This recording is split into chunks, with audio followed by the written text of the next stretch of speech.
thing you notice about this house is the front door. They're by Bliss Noram.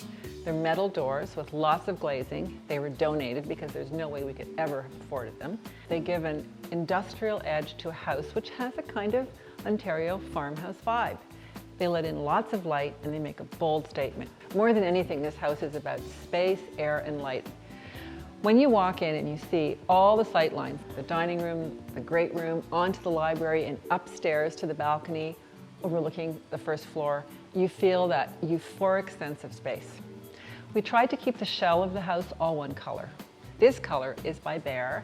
It's called Antique White and works beautifully with our pale oak floors. What do you think of this? This is my statement for the front hall because it's one of my favorite colors this year. It's a Dury in this wonderful acid green, and you're going to find this color picked up throughout the house. In fact, there are lots of themes in this house that repeat over and over again. There's this worn wood, which we see in different shades throughout the house. There's bold art, often in black and white.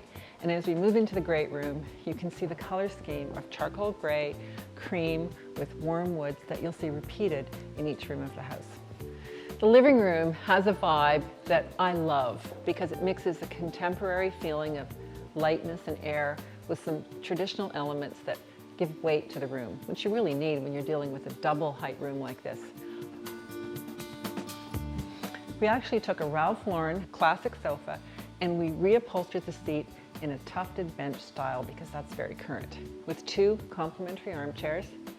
Sitting on this rug, which was so inexpensive, it was from West Elm. It has that diamond ICAT design, and the ottomans to match are witty. And then in the middle, there's this custom walnut live edge table. You know, live edge means that the edge is natural. And then on the fireplace wall, I love the way we didn't do too much.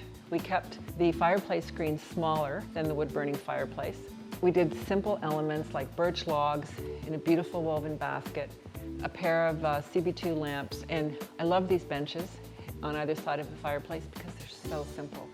Love the drapes. These are woven, they're linen, and they have a stripe pattern which we used horizontally. We've been doing that a lot lately because it gives a more modern feeling. And notice how the rods are hung a bit higher than the doors because it helps give a feeling of height. And how the doors throughout the house are painted Benjamin Moore Blackjack, which is a favorite color because it's kind of an off black. This is a good moment here. This is a linen wrapped chest from Cocoon.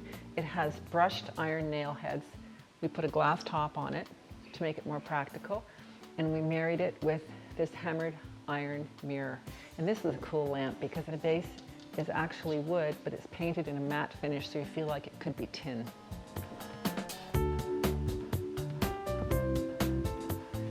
And of course the nano wall, one of the features of the house, it opens up completely and lets the garden feel like part of the interior living space.